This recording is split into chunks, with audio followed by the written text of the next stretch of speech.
All right, you guys, Daniela here, and welcome to another episode of the Spa Marketing Made Easy podcast. Today's episode is a little bit different than the ones that we have been doing in the past, but I promise it will make you a better marketer, in a better mood. It'll make you do everything better in your business. And I'm talking about living a healthy lifestyle, eating healthy. So that's something that I care very much about. And I've seen in my own experience how productive I am, what kind of mood I'm in, all of these kind of things, how I show up in my business when I don't eat healthy versus when I do. So I have a very special guest. Jasmine Schmalhaus is here. So Jasmine, can you go ahead and tell us a little bit about your background? And thank you so much for being here, by the way. Of course. So glad to be here. And I love how you mentioned this will make you a better marketer, because eating healthy and putting ourselves and our family's health at the forefront is truly the foundation of our productivity, our creativity, and just opening up that space to be able to absorb more and give more. So that's what we're going to be talking about today.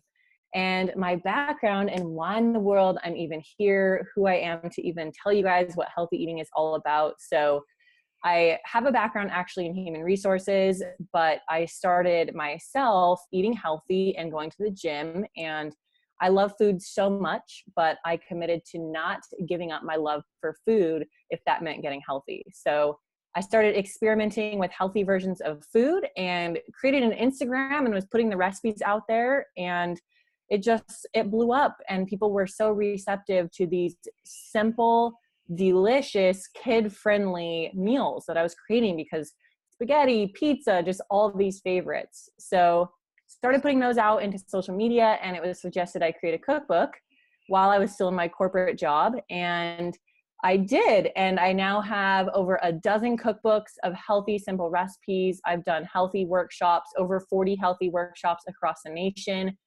I founded a membership site called Your Dinner is Planned, which just infuses families with healthy recipes. So I've done all the guys in terms of experimenting and figuring out the fastest way to get healthy dinners on your dinner tables. So that's a lot about what we're going to talk about today. And that's my background. Is I'm here to make your guys' lives easier with the tips that I've learned. And I'm a fellow food lover. I know what it's like to be working so hard every single day. And the last thing you want to worry about is what's for dinner. So how do you define healthy? Because there's a lot of different versions of healthy, right? There's I'm in Hawaii, so we have a lot of what quote unquote like granola people who will only eat like kale, and if you give your kid any kind of sugar, then it's like the world is over. And then there's people who think that if they eat just fruits and vegetable or what, like there's just this range. So how do you define healthy? Yes. And I love talking about this because it's something that can overwhelm us, that can make us even feel guilty when we try and fit a certain definition of healthy. So I like to look at healthy on a spectrum. And this is a great preface for a lot of the tips I'm going to be sharing, that when I say healthy, please make sure that as a listener, you're identifying with wherever you fall out on the spectrum and however it fits into your lifestyle. So if we look at a spectrum, we'll take, let's say, chicken, for example. On the far left side of this spectrum of healthy eating, we have chicken. You could raise your own farm-raised, pasture-raised chickens. That would be the very far end of the spectrum.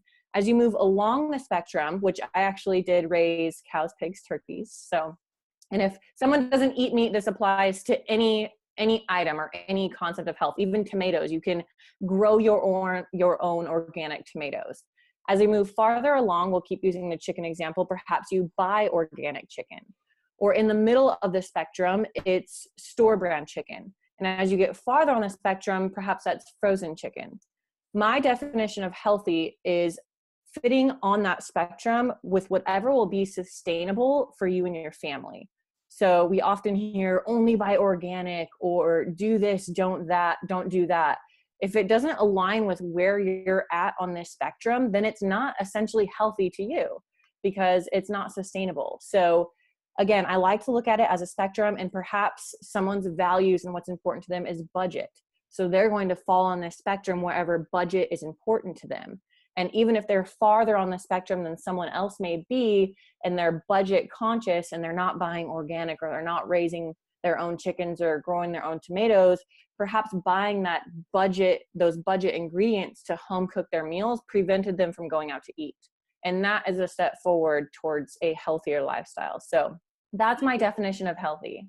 I think that's really important, to kind of give yourself permission to be where you're at and be okay with it, because I think that a lot of stress is also not healthy, right? And if we're constantly stressed about, oh, I can't afford to buy all organic, or I can't, whatever it is. I mean, you go to Whole Foods, and I love Whole Foods, but you walk out of there with one bag and it's like $60, and that just is not a reality for the majority of people to do all of their grocery shopping with. And luckily we're having more and more organic options available at Costco and, the regular grocery stores. But I think that giving yourself that permission to be okay where you're at, and not having the stress of like, if I give my kid an apple that's not organic, then I'm a bad mom. Let that go, be where you're at, be okay with whatever you can do to make the best choices for your family. Yes, exactly. And I love how you mentioned permission, because a lot of things we see out there is we have to change our entire lifestyle. We have to change everything we're doing. But where I'm really aiming to break the mold is that exactly where you're at is where you can stay. And let's figure out how to optimize and take those steps to make what works for you and what's sustainable for you, and make healthier choices along that spectrum. So yes, love that. Cool. So you have 5 tips that you can share with our estheticians. And one of the reasons that that I wanted you on, apart from the fact that I feel like this is going to make, estheticians a better marketers, better in their business, but practicing estheticians, and especially solo estheticians, there's so many times that they'll just work through lunch, and or they'll have 10 minutes. And so those options, it's like, if you don't have time, if you're a busy mom, like yesterday I had a call with a woman who, she was a single mom working full time. I'm a mom with a really supportive husband. I have an au pair, and it's still kicking my butt, so to imagine that there's a single mom out there working full time, how can she make the best choices for herself? It's like, it's amazing that people even are able to function in that environment, and so how can they make these healthy choices for themselves? You know what I mean? Like, that's what I love about your program. And for those of you guys who don't know, that's how I found Jasmine, is I wanted to bring her on, because I was at a point in my life where I was not feeding my family healthy meals. It was, my husband's active duty military. He's gone 14, sometimes 15 hours a day. Sometimes he stays overnight. Sometimes he doesn't come home for 2 weeks. And, there's a lot of, I'm running a company. I have a 1-year-old. And so food choices, even though it's something that's always been really important to me, doing meal planning and coming up with healthy meals was a real challenge for me. And so then I joined Jasmine's program, and thinking about my grocery list, thinking about what I was making for dinner, all of these decisions were eliminated. All I had to do was look on my computer at the beginning of the week, and done. And after I had been in there I've been in there for like 20 weeks or something at this point, and I said, I've got to share this with the estheticians, because this is something that, for those women and for those moms and those just hardworking individuals, that they're probably going through the exact same thing, you know? And so, yeah, that was, it's kind of a long tangent, but I was just like, I have got to share this with these other ladies and help them like get over this decision fatigue. Yes, no, and thank you so much for sharing. And that's the core of why I created this too, is because it comes easy to me. That's my zone of genius, really, is creating these healthy recipes. And so why not package that into a program that my sole goal is to make lives easier for those busy, hardworking people, because then that allows you guys to step into your zone of genius. So I'll kick off by saying the most important thing, which we're going to talk about for the 5 steps, is having a plan. Mm-hmm. And it might sound fairly simple, but I'm going to even relate it to your business as a listener. So as an esthetician, having a plan, even a schedule for your day, or whether it's scheduling clients, a schedule for a salon, whatever it may be, having a schedule and taking time to make that plan allows the business to run more efficiently. And the same goes for our lives. And it's interesting how we can so easily neglect creating a plan for our lives. And we kind of just wait for the day to come and wonder how we're going to live and what we're going to eat and what we are feeding our families. But if we get to the core of it, which is having a plan, then you don't even have to think about it. And it almost becomes unconscious. So I want you all to think about what I'm sharing, also relating it to your business and how important it is to have that structure and that plan in your business. And I'm going to give you the tools for do that for eating as well. So like what made a big difference for me, and I'm really resonating with what you're saying now, because I was someone who I would go to the grocery store and I would make a list of things that we didn't have, but there was no like this meal on this day, this meal on this day. Yep. You know, it was like, I'm going to buy fruits and vegetables. I'm going to buy some chicken. I'm going to buy whatever. But it wasn't like Monday we're having grilled chicken with salad. Tuesday we're having whatever, you know.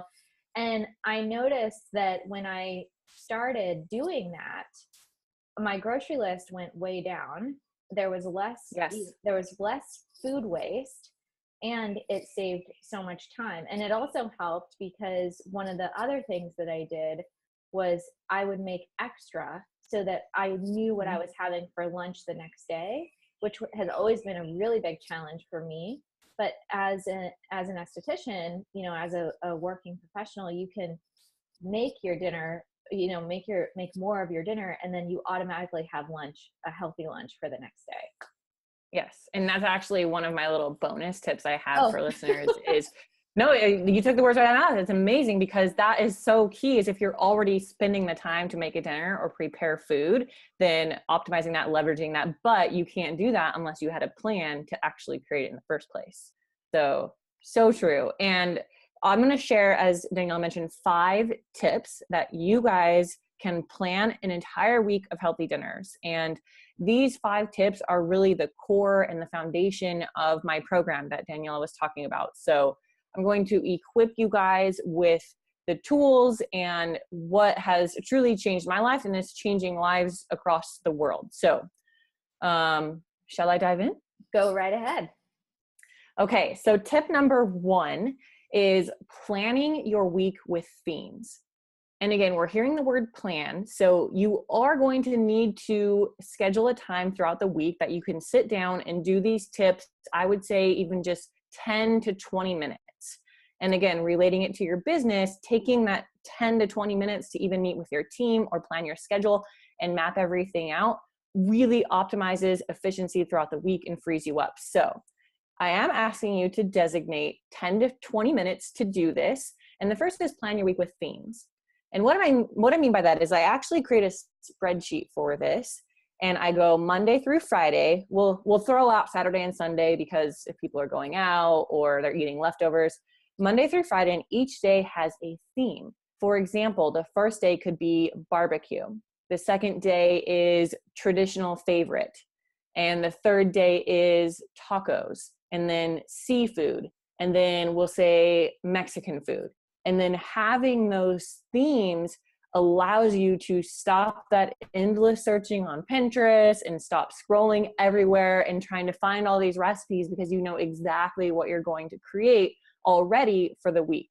So also having the themes allows me to add variety, and you can also involve your family and your kids. You say, hey, what do you want for dinner? Hamburgers. So then you put hamburgers as a theme. And you still don't quite have the recipes yet, but the first step, first and foremost, is plan your week with themes. And that's what I've done in my program, is every single week has a theme.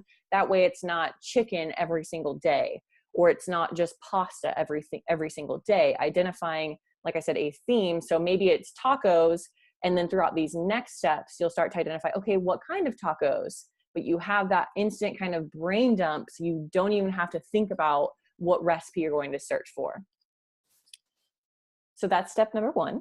Awesome. And then step number 2 is taking your themes, and however you guys like to learn and plan, whether it's sticky notes, spreadsheets, you now have 5 days worth of an initial idea for your recipes. So step 2 is simply compiling and organizing the recipes. So that again is searching on Pinterest, searching online. So if you have tacos, then you start searching, okay, well, I have pork in the freezer, so how about pork tacos? Just pull up a pork taco recipe. The kids said they wanted hamburgers, pull up a hamburger recipe, and I actually put a link to the actual recipe. So that step's pretty straightforward, but this is the stuff that I feel we don't plan, and it's always ad hoc. So Wednesday comes around and we say, wait, what should we have for dinner? But if you have this plan, you know exactly what you're having. You already have the recipe as well. I actually put it all in my Google Calendar. So I have a very specific food calendar, because, you know, if you guys are using Google Calendar, you can create several different calendars. So I have one that's a food calendar, and it's shared with my husband, so he knows what we're having. And every day it'll have what the dinner is. And then if you look in the notes section, then you can put any kind of recipe or any kind of link or whatever you want there. So that's one way to do it too, if you want easy access to always have it on your phone or anything like that. Love that. Such a good idea. And it's your dinner's planned recipes that you have throughout the week? Yeah. Very cool. Very cool. So yes, Google Calendar, that's my favorite idea. Spreadsheets, sticky notes, whatever works for you, especially if you guys want them to be in a place, if you have a little bit older kids, you often see like the chalkboards in the kitchens where you can write it up and get the family excited for it as well. So number 3 is where things start to become a little bit more intuitive. And that's where I mentioned that's what I'm really good at, is making simple, healthy meals actually delicious. But number 3 is creating healthier alternatives. And by that, I mean, you now have a list of 5 direct links to the recipes that you've selected from your themes. Step 1, pick your themes. Step 2, actually find the recipes. And then step 3 is creating healthier alternatives. I think we're so used to just defaulting to the recipes we find that are loaded with cream and butter and sugar. But when we start to cut those down, we recognize how delicious it can still be. So my advice, where you can even start with this, is to just start swapping out one ingredient per recipe, or even just cutting it in half. So a mac and cheese example is a great example that I give, because it's a lot of cheese. It has butter. Sometimes there's flour crumble on top. A mac and cheese recipe, we'll say baked mac and cheese, you can take the butter and cut it in half. And then if you start to learn where you can cut things in half and what you can even eliminate, soon enough, you have a recipe that's just as delicious, but it doesn't have all of the heavy traditional ingredients that we're used to. Same goes for cheeses too. Yeah, that's been actually really big for me, because my daughter has something that's called cow's milk protein intolerance. And so any dairy, and so it's a pretty common thing, and 90% of babies grow out of it by the time they're 1. She's 13 months and she's almost out of it, but she still has, some problems with it. And so we've eliminated dairy from our diet, which was a big thing. Yeah. And we've had to learn, because dairy is in so many things. It's in breads, it's in just so much stuff. And so figuring out like how to swap, and make things healthier, and how to one of the examples that I'm going to share from Your Dinner is Planned is the fettuccine Alfredo, the chicken fettuccine Alfredo. Yes. It's completely dairy free. And I'm Italian, right? Which fettuccine Alfredo is an American Italian thing. It's not an Italian thing. So it doesn't exist. Right. But for American Italians, it's a pretty traditional dish. And I remember looking, I'm like, what the heck is this with cashew butter? And yeah. And I thought, you know what? I'm just going to go for it, because I haven't had pasta in so long. Tried it. It's with cauliflower, cashew butter, and chicken broth. and it was so good. And I'm like, if this tastes just like cream and butter and all of this stuff, Mhm. why wouldn't I eat this and have vegetables Right. instead Right. of the cream and butter that always, it just feels so heavy, you know? And this Yes. was so light. So I love experimenting. Another ingredient that I love to swap is using coconut sugar instead of Yes. regular sugar. You know, little things like that can make such a big difference. Yes. And those are great examples because it speaks perfectly to where I like to teach others to start to even begin to swap recipes or swap ingredients. And that's by choosing ingredients that actually have value. So no one will ever hear me say gluten is bad or this is bad or good, because again, it's wherever you're at on the spectrum. And if dairy free is where someone is at, then it just takes some practice. But what I mean by ingredients of value is that fettuccine Alfredo sauce, for example, instead of heavy cream and ingredients that are just basically full of fat, what can you add that has value? So the cauliflower, for example, and the cashew butter, it's contributing even some good fats from the cashew butter and the oils. So that's what I like to look at, is where can you take an ingredient that's essentially empty calories, if you will, it's delicious, but it's not contributing any value, and then adding in vegetables or cutting it back. So Yeah, and love it's a that great example. way to get your kids to eat more vegetables. Because if I put Yes. cauliflower in front of my daughter, she might take a couple bites, but she's not going to eat as much as she did with the pasta that's all blended with the Yes. sauce and everything. So it's a great way to get your kids to eat vegetables as well. Yes. So that right there precisely is my step 3. The tip of the third tip is creating healthier alternatives. Even if it's one ingredient at a time per recipe, it's those small swaps that you'll start to see don't really change the dish, and especially don't change the flavor, and oftentimes might surprise you and make them even more delicious while contributing ingredients with value. So that is step 3. Very good. And then step 4, so just to recap, plan with themes, compile the recipes, and then start to find where you can swap for healthier alternatives. Step 4 is exactly what you were talking about earlier, is creating a grocery list. Yes. Because we can start thinking, again, Wednesday comes around, we go to the grocery store, Friday comes around, we go again. But if you have a plan and you take this time to actually plan these out, all you have to do is pull the ingredients from each of those recipes. And then also, what I actually have in Your Dinner is Planned is 2 things. There's one section called Check Your Pantry. So that's what I encourage everyone to do, is after they compile their grocery list, do a quick little inventory through your pantry and see what you have. Because when we neglect that, that's when we start to get, 5 garlic powders or 8 cans of tomato. And then the other thing is I put an asterisk by ingredients I used in the prior week. And that's for the same reason. I may already have an onion, so I don't need to buy an onion. So just quickly looking and seeing what you have on hand or what you can utilize. Maybe you see a vegetable you'd like to use instead of what's on the list, will really help streamline that grocery shopping experience. Mm-hmm. And then that leads into the 5th tip, actually, which is to categorize the grocery list. So categorize by location in the store. So produce, dairy, breads, wherever it might be found in the store. Again, taking just a few minutes to categorize it at home will be much faster than running around all over in the grocery store because you forgot something or you don't know where it is. So again, it all goes back to that planning, but taking those little moments to plan will make your life so much easier. And now there's a lot of places you can order groceries too.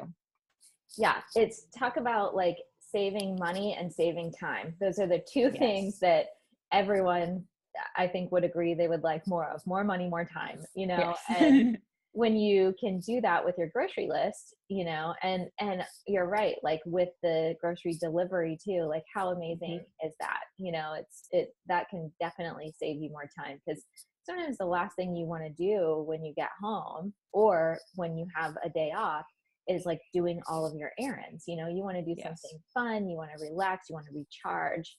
And oftentimes, you know, one whole weekend day is spent cleaning the house, doing the groceries, Mhm. running all the errands. So then you're left with only one day to recharge, which is, you know, it's more fun to have fun Yes. with your family and, and not go to the Yes. grocery store.